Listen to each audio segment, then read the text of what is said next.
Hello! We're going to go over the last lesson of this unit, which is very exciting. So you have this lesson here, and then you're going to have your summative assignment for this unit, and then you're just going to have an exam for this course. So good job, you're almost done. So for our last lesson, we've done free verse poem, we've done found poem, and now we're just going to have a short lesson on poetic devices. This lesson is going to help give you a better understanding of reading and analyzing poetry or songs in general, because songs are poetic as well. But it's also going to help you for your last assignment for this unit. So, an overview. In this activity, you'll have the opportunity to review commonly used literary terms. You will learn reading strategies for reading poetry and learn how to analyze poetry. You'll have an opportunity to apply your knowledge of literary terms and their understanding of poetry analysis to respond to song lyrics of your choice. So that's going to be for your summative assignment later on, but you're also going to be picking a song or a poem for this activity just to show your understanding of being able to identify poetic devices. So, what are literary devices? Literary devices are tools an author uses to produce a specific effect on the reader. Authors of novels, short stories, plays, poetry, and even song lyrics use literary devices in their writing. There are many literary devices an author may choose to use in their writing. Some affect how a piece of literature sounds, and some help the reader to imagine what is discussed in the work. Others affect how the piece of literature is read. So there is a glossary of examples of different literary devices that you can find in poems. So this is just sort of, it's not a total list, there's definitely a lot more, but this is sort of I would say a basic list of some of the more common ones. So you have simile, which is when in a song or a poem, the author makes a direct comparison between two things, but they use the word like or as. So you might be familiar with the word metaphor. The difference between these two, they're both making a comparison between two things, but it's only a simile if it uses the word like or the word as. So for example, he was as fast as a fox is a simile because the word as is being used. A metaphor is a comparison between two unlike things. He had a lion's courage. So obviously a person and a lion aren't really similar, but in this metaphor they're kind of putting them together because lions are brave and courageous, and they're now saying that the person is also brave and courageous like a lion. Personification is another one you see a lot of in poems. So basically it means to give human characteristics to inanimate objects. So the radiator hummed with heat. So humming is something that humans do. Humming is something that a person would do. A radiator in your house can't technically hum, but by saying that it hummed with heat, we're giving it lifelike characteristics. So it's personification. We're giving it person-like qualities. Hyperbole is an exaggeration. So I'll give you $1 million if you'll do me a favor. Obviously, you're not going to give that person $1 million, but you're trying to exaggerate and say to them, you know, this is really important to me. I'll give you whatever you want, basically, if you help me with this one thing. The mood as well is a literary device, so the emotional environment of the poem or the atmosphere. The deer stood alone in the forest, lost without his mother. So this kind of sets a mood or a tone of sort of being solitary and isolated. It's kind of maybe ominous a little bit depending. When I hear this, I think about Bambi, the deer being all by itself, lost without his mother, who has recently passed. But yeah, so it sets an overall mood or atmosphere for the poem. And that all starts with the language. Alliteration is the neighboring of words beginning with the same letter or same sound. So she sells seashells by the seashore. You've probably heard that before. That's alliteration because it's using all the same letters here. And repeating it throughout. Onomatopoeia is the sound of the word mimics the word to which it refers to. So when someone says buzz, crackle, pop, hiss, the sound of the word is mimicking the sound that you're imagining, right? Rhyme is the similarity of sounds between words. So this one's probably the most obvious one for you, but when you have a line that like rhymes with the next line, which rhymes with the next line, usually it's just the last word or so that rhymes. So the moment you own it, you better never let it go. You only get one shot, do not miss your chance to blow. This opportunity comes once in a lifetime, yo. So you probably know that song, Lose Yourself by Eminem. So that would be rhyme. So these are just There's definitely a lot more. I think for the purposes of what we're doing in this course, this is enough, but when you do get to an activity where you have to find literary devices, if you find other ones and they're legitimate literary devices and you've found definitions for them and you know that they're real and you want to go above and beyond and find those in your work instead, then you can absolutely do that. Just make sure that you're finding real devices and make sure that you're doing it correctly, okay? Okay, so back to our lesson here. So you might think that reading poetry is difficult, however, you just need to get involved in the poem to understand what the poet is trying to say. So here are some before reading strategies you can get the most from reading a poem. So first, read a poem over once. Don't worry too much about what the poem's trying to say, just pay attention to how the poem sounds. Is there a rhythm? Does the poet use rhyme? Are there letter sounds that repeat? So that would be alliteration. Just sort of giving it a once over, not trying to think too much about it, and just kind of enjoying it is the first step. The next step would be reading it and paying attention a bit to the images. So sometimes poets will use sensory details to appeal to our senses. So they use our five senses, the sense of sight, sound, smell, touch, and taste. So if you see anything like that, kind of pull them out and maybe underline them, highlight them, or something like that to sort of set them apart. And those things can they help have an impact on the reader, but they also sometimes can help create good imagery or a specific mood or atmosphere to the poem as well. And the other thing is to look for literary devices like similes, so that would be when you compare something using the words like or as, or metaphors, which is again a comparison of two unlike things, but you don't need to use the word like or as.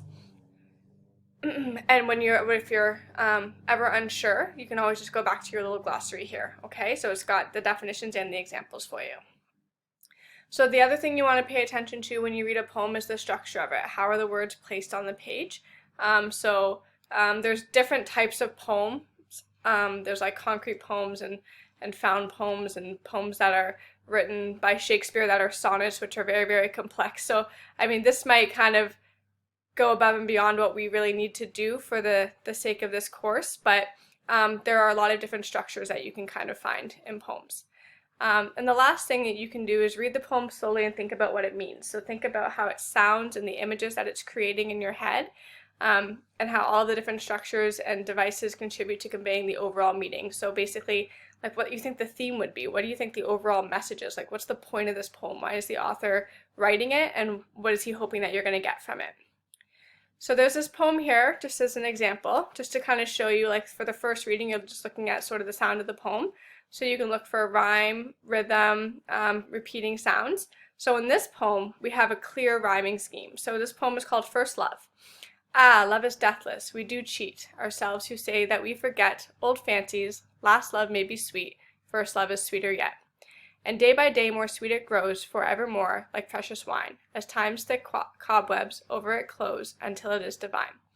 Grows dearer every day and year, let other loves come, go at will, although the last love may be dear, first love is dearer still.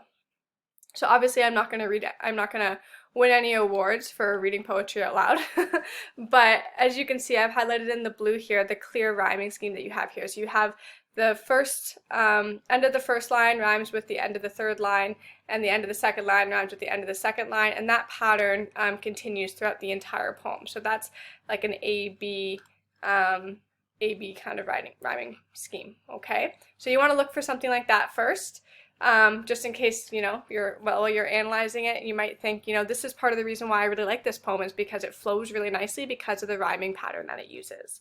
The second thing is looking for images in the poem. So looking for sensory details and the use of literary devices.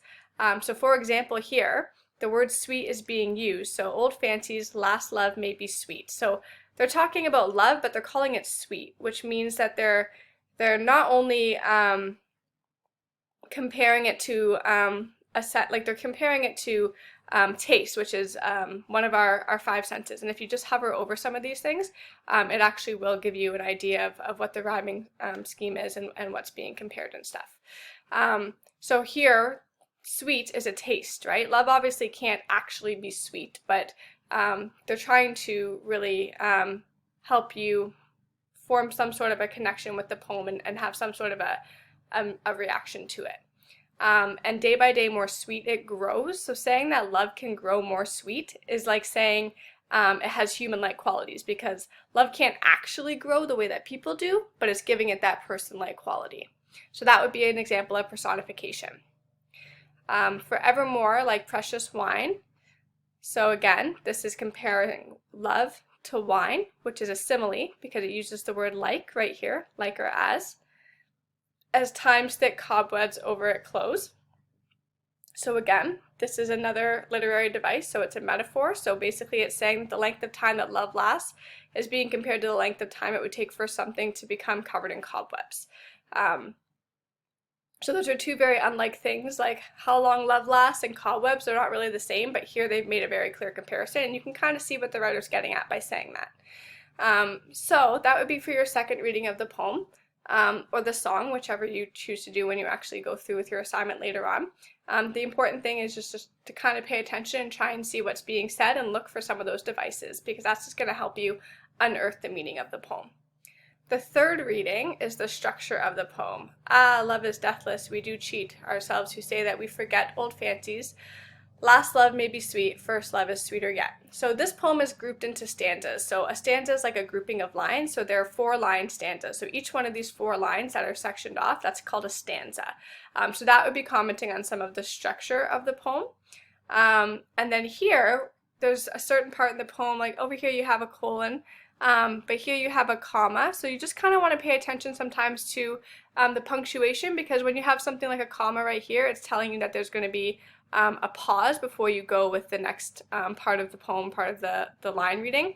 And somebody who's really good at reading poems out loud and really good at interpreting them and making sure that the emotion is being read out loud as they do it, because poetry is actually meant to be heard, not read. It's supposed to be something that people say out loud.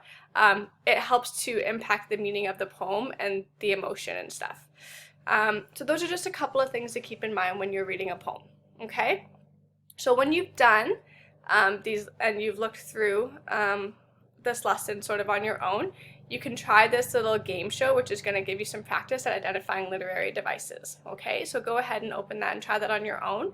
It's similar to how some of the other interactive things you've done in the course are, like the found poetry lesson was, where you open it and you have to enable Adobe Flash, and then you can play the game. Okay, so once you've done a couple of readings of a poem and you've looked through all those different things that we've kind of gone through from the beginning to end, it's time to analyze the poem. So this chart is something that's really, really good for being able to understand and interpret what a poem is saying, because it kind of covers a lot of different parts. So for example, in this poem, the speaker for this poem is someone who's reminiscing and thinking back on someone he or she loved long ago. And you can kind of see that when you read just the beginning of the poem. It's talking about love and talking about how over time it lasts for the amount of time it takes for cobwebs to grow. Like, there's definitely some nostalgia there. The audience that they're addressing is anybody who's had a first love, or someone like that they've loved that they haven't forgotten. The subject that they're writing about, and we can't assume that it's male or female in this case because it is a poem, we don't know the author, is explaining that just because time passes, it does not mean that you no longer have feelings for the first person that you loved. The theme would be that true love lasts forever and time cannot erase true feelings. Again, there can be multiple themes in a poem, so just because this is the theme that's identified here doesn't mean that maybe you didn't read it and identify a different one, and that's totally fine, okay, as well. Imagery, so one example of imagery was when they were talking about how love is sweet and being compared to the taste of wine, so the sense that they were kind of drawing on there was taste, and it creates that image for you. The different literary devices and terms that we went over that were in that poem specifically were personification, so more sweet it grows, comparing it to love compared to wine. Simile, forevermore, like precious wine, so using the word like to compare it. And the metaphor, which was comparing it to cobwebs and how long it takes for cobwebs to develop. Personal connections, so this can be anything, it's going to be very personal, but for example, it could be something like, this poem makes me think of someone I cared about a long time ago, and that person was special, and even though a lot of time has passed, I still care for that person. It's just sort of making that text-to-self connection, okay? So that's everything for this lesson, and we will go over to the assignment. I'm probably going to run over time in this video, and I will start a new one for you in just a minute, okay?